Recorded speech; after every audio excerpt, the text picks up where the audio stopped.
Well, good morning, everybody. Hope everyone's well on this lovely Tuesday morning in Gateshead. First of all, my name's Chris Ellis. I'm Head of Training and Development at NEA. I've been given the fun job of introducing the housekeeping, a little bit about what we're going to be doing today as well. So welcome to the National Energy Action Conference here in the Glass House. We are celebrating our 45th anniversary as an organisation, so that's, it's great to be back in the North East to do that celebrating. And we thank everyone for being here. Over the two and a half days, there's going to be over 460 delegates for this conference. And for the years I've been at NEA, that's an incredible amount of people. I think it's our biggest, well, it is our biggest conference. So thank you all for coming along. Some of the housekeeping things I've been asked to do, and if anyone knows me, the level of irony is not lost on me. I've now got to ask everyone to follow things on social media. So I'm now going to pretend to know what I'm talking about on the following platforms. Twitter, if you can follow on Twitter at NEA_UK charity. Blue Sky, which given the weather recently is fairly ironic, at nea.org.uk, and the hashtag is #FuelPovertyConf. Also LinkedIn, if you're operating on LinkedIn, please tag National Energy Action and use the hashtag. I hope everyone followed that. Any questions, please direct to the conference team. Housekeeping, the Glass House is well renowned for its toilets, award-winning toilets, and there's numerous toilets available. So if you can't find the toilets, there are many members of staff and Glasshouse employees who will point you in that direction. So we're well served with that. There's no fire drill planned, so please familiarise yourself with any fire exits. And as I say, there's plenty of Glasshouse employees and NEA staff that can help should a fire unfortunately start. If we can keep our phones on silent, it's like weddings and funerals, there's always one that goes off and everyone starts staring, so please don't be that person. I'm kind of nervously reaching into my pocket as we speak, but please keep your phones on silent. And if you can join sessions promptly to help keep the conference programme on time, that would be much appreciated. We've got a lot to pack in. Questions will be taken at the end of the sessions. Roving microphones will be provided and available for question and answer. There's an exhibition, and thank you everyone who has come for the exhibition as well and set up. Please take your time when the sessions aren't in place to go around the exhibition. People have come far and wide to come and tell their story and exhibit their own, whatever their organisation is doing. So it's brilliant if you can go around and talk to the people on the exhibition as well. Shameless plug, NEA Training and Education has a stand, 2 stands in fact. So please come along and speak if you're interested in any skills-related or education-related kind of needs from your own organisation. We'd be more than happy to have conversations with you. We've got funding and partnerships as well. So if you want to work with NEA or continue to work with NEA or build on your work with NEA, please come and speak to us. We're more than happy to have the conversations. And we also have a Fair Water stand, which is a stand that's probably going to be very popular because it's giving away prizes. Not sure what the prizes are, but I'm sure they'll be fantastic knowing NEA. Conference format, just very quickly. The conference format is covered on your lanyards. You'll have a conference programme, but I'll very quickly go through it because Anna's told me to do that. Most sessions take place in Stage 1, which is this room here. Plenary sessions will run today and tomorrow. Spotlight sessions throughout the conference will last between 5 and 10 minutes, and they're showcasing experiences, projects, and impacts. And they're going to be really interesting to hopefully attend as well. There's breakout sessions this afternoon, 4 breakout sessions after lunch. Room locations are in your conference brochure or on your lanyard. And also National Energy Action staff will be around to direct you should you get lost. 2 o'clock, please go directly to your chosen breakout session. There's one in this room, there's one in Stage 2, which is the building opposite, and there's another session in Barber East, and there's another session in Barber West. That might not mean much to you because you might not be familiar with the building, but again, there's plenty of staff available to help with pointing in the right direction. There are limited spaces on some of the sessions, so don't worry if you can't get in. They're all recorded and you'll be given a link to watch those sessions at a later date. So moving forward, this morning's programme, just before Adam does his address, and followed by the 45 years of fighting fuel poverty with Dr. Brenda Bowman, Right Honourable Caroline Flint and Ian Preston. There's going to be a first session by a lady called Penny Walters, which is a spotlight session about growing up in a cold home, and I hope you enjoy it. Thank you very much. Penny?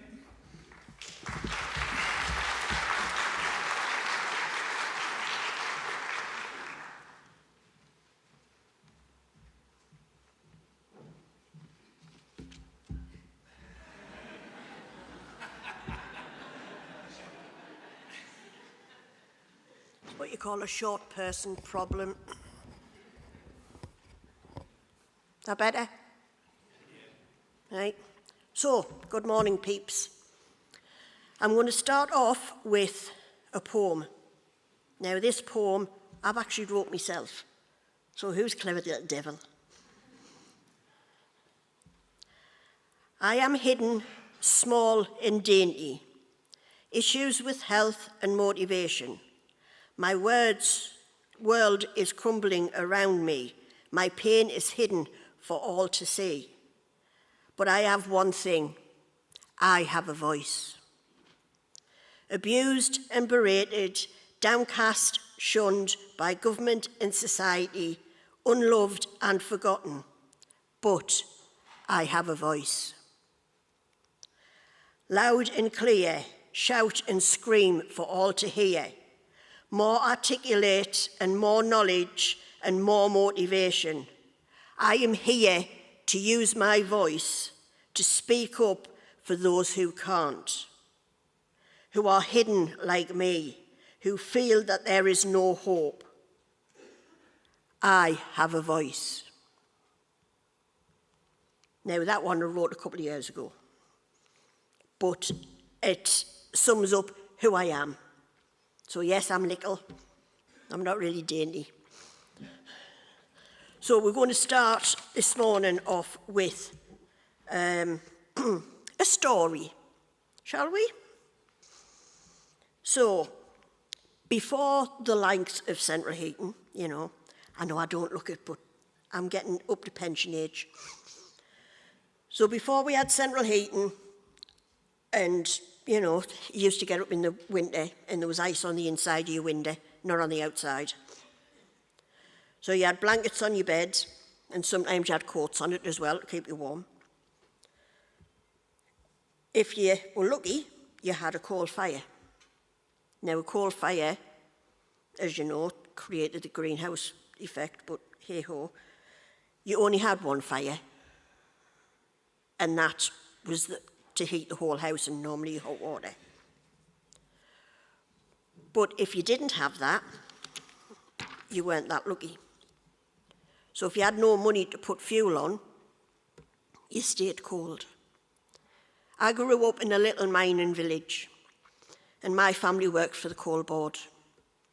So things weren't too bad. Till the dreaded thing that came in was the miners' strike.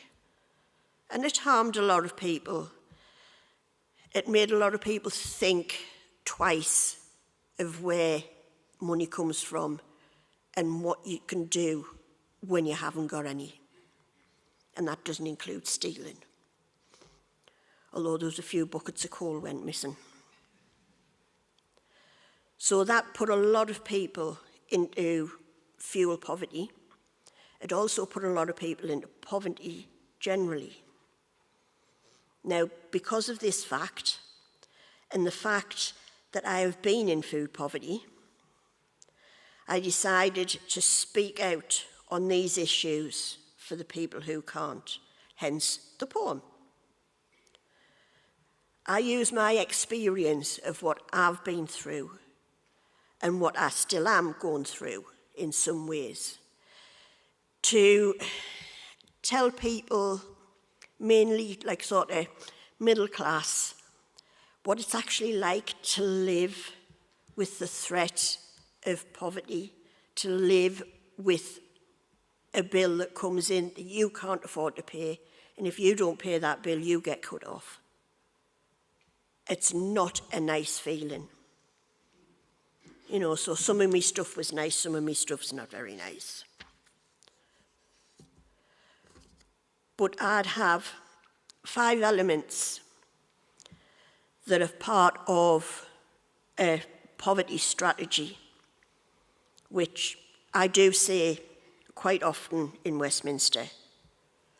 So these would help eradicate the poverty for food and for fuel or for money.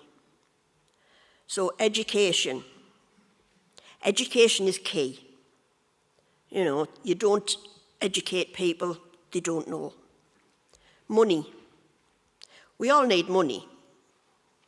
Doesn't matter what form it's in, we all need money.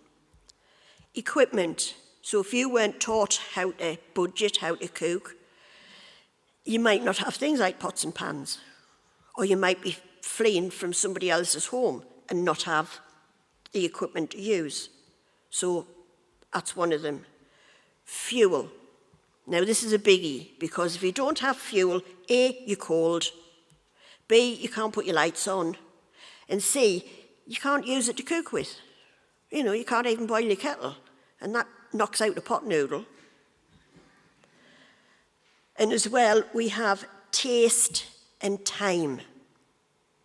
Now, you might find this a little bit funny, but if you don't have the time, you're not going to dedicate it to make something.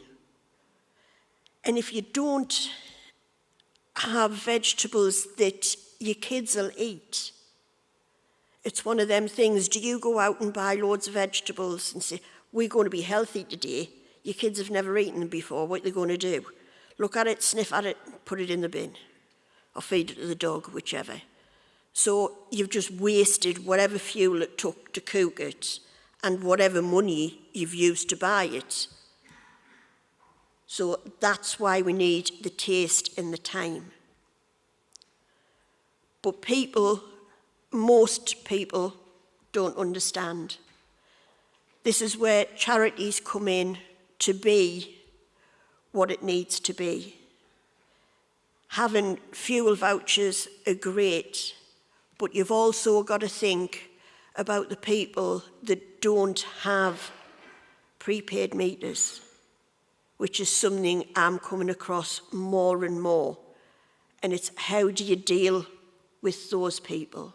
Now, I spoke to a couple of really nice people yesterday, and they were telling me about the differences that they've got and how they can work around it.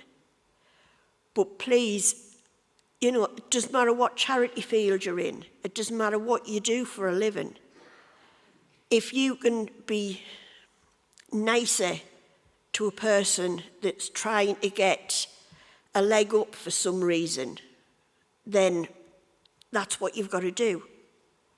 It's so much nicer to go into somewhere and say, excuse me, but I've got a little problem, than for you to go in somewhere and they just look down the noses at you and think, oh God, what are they doing in here?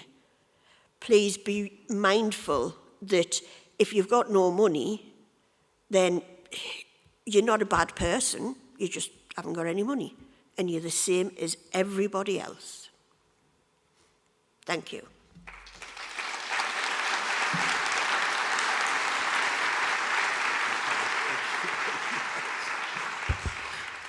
Yes, it's the adjustment from having Chris doing the announcement that's necessary. My name's Adam Scorer. I'm the Chief Executive of National Energy Action, and thank you all for coming. Very welcomed. As Chris said, this is our 45th year. For those of you who were yesterday, I'm afraid, hear it again. So the creation story of NEA is born on Wearside in Durham, supporting older people with insulation, grown up on Tyneside, proud to be, I think, the only national charity headquartered in Newcastle, and we've spread our wings, but this is our home, and it's a delight to be back here. It's been intimidating to be back here. I've been here so many times for different events. It's a wonderful space. It's an enormous space, but it's a marvelous place for us to be. This is our biggest and our broadest conference ever. Biggest in numbers, but broad, because we have to remember that we have frontline advice workers, we have charities engaged in different elements of the poverty scenario. We've got energy suppliers and gas distribution companies and electricity distribution companies and installers and local authorities and housing associations and policy experts. It is a uniquely broad take on the fuel poverty element. And I think today, in the context of where we are, it's ever more important that we have that breadth and we have that size, because the stuff that we discuss today, and hopefully the conversations that we take away from this, are hugely important. So thank you very much for Penny. Penny didn't say that she's, I think, a tenor horn player, or used to be a tenor horn player, and was involved in lots of concerts here. So she has got a bit of history with this place as well. But the important thing from what Penny says was the importance of the lived experience at the heart of what we do. All of us in this hall have got various business models and delivery mechanisms and products and client groups. But I think the reason why you're all here is because we all share something in common, no matter what our specialisms are, is that we have a bit of empathy and emotion behind what we do. Because we start primarily from where people are, and we understand what their needs are, and to a greater extent that we can, we tailor our response in response to that need and that experience. I make no apology for saying there is a huge emotional content to what we do as a charity and what we do as a movement, and that will come out throughout today. The lived experience is not something to inform what we do, it drives kind of what we do. And so that's why we need to be positive and solution finding and constructive and working with mechanisms, but it's why we have to be bloody minded and persistent and difficult in order that we enable other people whose first instinct isn't that empathetic, placing yourself at the heart of where clients are, to find their way to be able to do it. If that sounds a bit preachy, I've had this gospel hymn going around my head, Gather by the River. And I think that's the Mississippi, and the Tyne, not quite the Mississippi today, but it's a reflection on what you look forward to. It's the redemption arc. It's what you're looking towards. Sometimes, and especially over the past few months, when we've had this big blow from market reform in the energy sector, from the importance, the genuine importance of new low-carbon technologies, from the policy framework around the Warm Homes Plan and the rest of it, pushing us towards a future that is replete with potential and opportunity. But I sometimes find that we're looking back at the wreckage of people's lives, wanting to remake those, wanting to make them right and whole again, and trying to understand how we hold those two things in alignment. That dynamic of where the policy framework is going and where the opportunities are, but making sure that we're kind of cognizant of and informed by the lives of people whose lives have been wrecked by the consequences of fuel poverty. So we make no apologies for that slightly preachy thing, because everything that we do as a charity starts from both our own clients and what that reflects in people in general in fuel poverty. I don't need to run off these stats. You know, typical bills still £500 higher than they were at the start of the energy crisis. 4.8 billion pounds of debt and the rest, most of which hasn't got a repayment schedule, negative budgets, benefits unclaimed. That's the new normal. We may not have the spikes, the volatility of the energy crisis anymore, but it's been replaced by something more insidious and more stubborn, which is this new normality of which we try to work around the edges. So that's where we start from, that client experience, in particular, the experience of, for us at the moment, children in fuel poverty, 6 million children in those 10 million households in fuel poverty. What does that mean? We know it means hands too cold to do homework, brains too whole to concentrate to do homework, stories that we have about playing penguins and camping.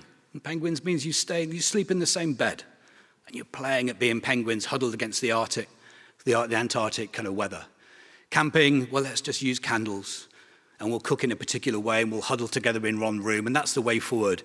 Brave, imaginative responses to an impossible situation. And we'll hear a lot over the course of the next 2 days about the impact on people with health conditions caused by, made worse by, more difficult to resolve because of cold and damp kind of homes. So we'll hear a lot about that. We'll also, no getting away from it, the context for today and tomorrow will be what we make of the new policy framework that's appeared. We've waited a long time for the Warm Homes Plan. We have the Warm Homes Plan. We have the private rented sector minimum energy efficiency standards. We have the English fuel poverty strategy. We have that in the context of the abolition of eco, the rationale for it, which can understand the ramifications and the implications for moving forward. And that's one of the challenges that we have as a group, both in the conversations we have now and the conversations we have kind of outside of it. I want to start by saying that the combination of the Warm Homes Plan, the English fuel poverty strategy, the private rented sector minimum energy efficiency standards is a very positive thing. It's £15 billion of investment. It's £5 billion for low-income households. It's the recognition or the signalling of the role for local and regional authorities to take it forward. It's the opportunity to make low-carbon tech work for people in fuel poverty. It's the option of having a warm homes agency that brings some coherence towards the advice. So there's lots in this that we've wanted to see and we can applaud. There's two things in the fuel poverty strategy for England, and I'm not saying this is what we would have written, what we would have wanted, but there's two things which are worth thinking through in their connection with the Warm Homes Plan.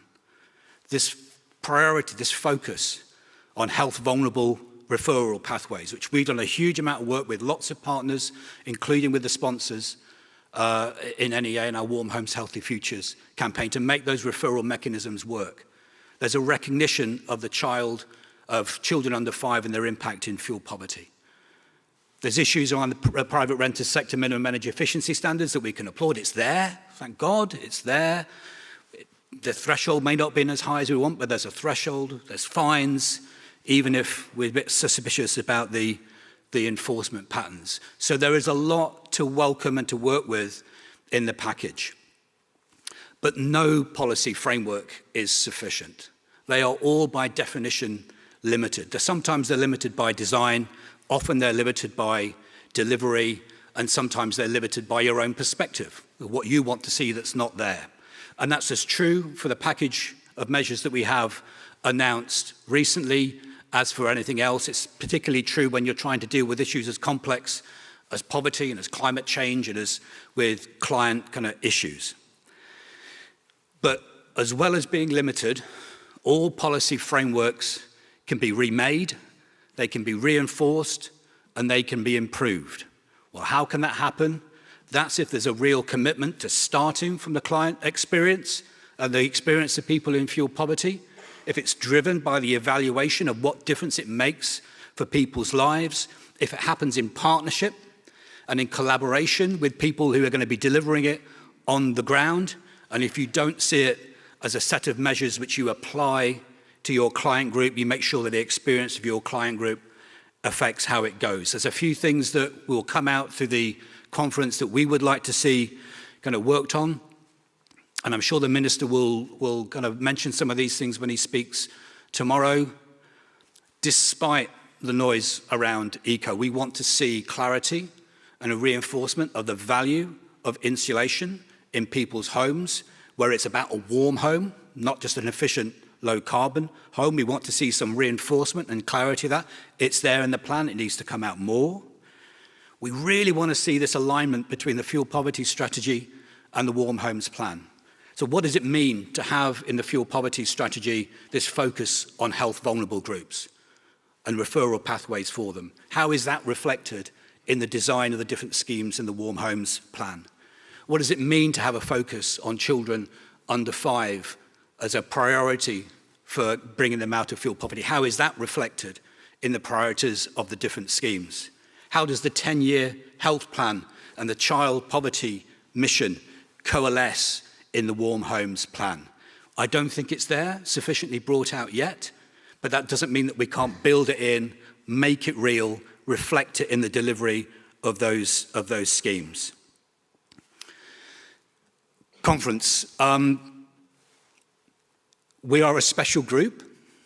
The breadth of what we do is a large part of the value of these events. And for me, in that context, with a policy framework which has huge strengths and opportunities, but some weaknesses and some absences, where we know in order to avoid the delivery risk, because you can have as much ambition as you want in the language of a plan, you can be as ambitious as you want in the targets, and you can put as much money as you want behind the plan, but unless we're focused on how iteratively we can improve it, we can make all the elements work as hard as they possibly can for our client groups. We can make sure that the way in which it's delivered locally and regionally is informed by the particular needs of those communities. We have the opportunity, I think, to make that plan work as hard as it possibly can for everyone in fuel poverty, but that won't come out of the design of the policy document. That will come out of the experience of working with people like ourselves, with those partners, local, regional, sectorally, to understand how it connects with the people in greatest jeopardy, whose lives are at greatest risk from living in fuel poverty, how they can make sure those partnerships and those coalitions can be built locally, regionally, sectorally, in order that we maximize the impact of this policy framework for people in fuel poverty, how we can make sure that it has something which has some sustained impact. None of us are foolish enough to think that the horizon of the fuel poverty plan, of the Warm Homes Plan, may not be affected by the cycle of government and general elections. How can we make sure that this is something which is of such value, such evidence impact on the lives of the most vulnerable, that we can make sure that it has some political sustainability, that it's got legs, not just as a set of policies and schemes, but as a mission, and that we raise the profile of fuel poverty to a first order priority for any government, because they know what can be done when you have a scheme that's focused on the lives of people in the greatest jeopardy, when you have coalitions and partnerships, regional, local government, health bodies, energy companies, installers, advice bodies, all these things that are necessary to make it work well. If there's two things that I want to be able to change within the plan, and there are things we want to be able to change, absences which I think can be fleshed out. One is fundamental to delivering the ambition that we all have around reducing, materially, systematically reducing the levels of fuel poverty, not because of the movements of global gas markets, but because of the actions that we take across the UK, is to make sure that the private renters sector minimum energy efficiency standards with their cost thresholds and their big fines are enforced, that there's market surveillance. We know what's going on. People can intervene, and there's enforcement of measures to make sure this becomes a reality for the people with the least amount of market power. Market power because they may be in fuel poverty, market power because they're renters. Unless it's a necessary condition of success. Without it, I still do not think we have a fuel poverty strategy that deserves its name. That's a government policy framework. It's a local authority enforcement responsibility, and it's a mission critical objective for everybody in this room that wants to see a shift towards eradicating fuel poverty.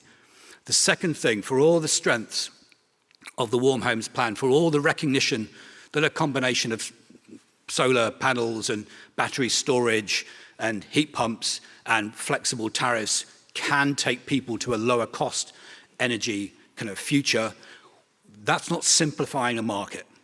It's certainly not simplifying a market for people in the greatest need and with the least amount of market power. It's making it more complex. So what do you do in order to make that real for people? You have to have a focus, as so many people in this audience do, on the advice and the support and the hand-holding and the aftercare that comes about of trying to help people who don't have market power, they don't have capital to spend, they're suspicious of change, they're suspicious of the agents of change who will bring it, how you can enable that they are the primary beneficiary of this package of measures. I don't think we have enough yet in the plan or in the information around the plan to say that that sort of local support and hand-holding for low-income households is going to be there when it's needed, in the form that it's needed, by organisation and people that those people trust. Because I tell you, unless we have that, we will have a great policy framework with ambition, in numbers and in mechanisms, but what we won't have is traction and momentum and evidence of what works and what doesn't work and how you need to flex plans and how you need to build the next initiation. You won't build those local and regional partnerships which will get traction for households who need it the most. A lot of people in this room are very connected with client support, customer support, supporting low-income households. We cannot let that go to waste. That should be driving how this plan and the fuel poverty strategy works. It should be designing the way in which local and regional authorities respond to the opportunities that they have. It should be conditioning the way in which loans are provided or grants are provided or eligibility criteria are there. It is an absolutely necessary precondition of success, and we are the people who are in a position to make sure that even though it might not be the Warm Homes Plan that any of us would have written, we might think it's more focused on low carbon transitions and electrification than it is on fuel poverty, but nonetheless, the reason we come to these events is because we know that as well as being bloody-minded and persistent and calling out the gaps, each of us will do whatever we can to make the mechanism, the systems that do exist, work to the greatest extent for our client group. So it's a moment of tremendous opportunity for us. We won't stop being unpleasant and pushy for DESNZ and for local authorities and combined authorities, although it's great to see that we have so many of them here today. But it is our unique opportunity in the conversations that we have today, but more importantly, the conversations that we sustain beyond today and tomorrow, and the way in which we work together, not only to be a pain for people who have got that difficult job of designing policy, but this positive spark, this animator of what this Warm Homes Plan and fuel poverty strategy could mean, as long as we start from where people are. We learn from the experience of delivery. We build collaboration and partnership together, and then we learn the lessons, and then we circle those back into the next iterations and delivery of the plan. This is the place, these are the people who are able to do that, and I hope that some of the conversations we have over the next couple of days will make us bolder, more confident, more precise maybe, in the interactions we have with energy companies and with local and regional authorities, with government, with ourselves as delivery partners and funding partners. So thank you very much for coming. I'm going to invite Brenda, Caroline and Ian to the stage for the next kind of session. I hope you have a wonderful time at conference. I hope you get everything you need out of it. Please come and talk to myself or anybody on the NEA stalls if there's anything you want to know about us, what we can do together and how we can kind of make this momentum really mean something for the delivery of fuel poverty alleviation strategies.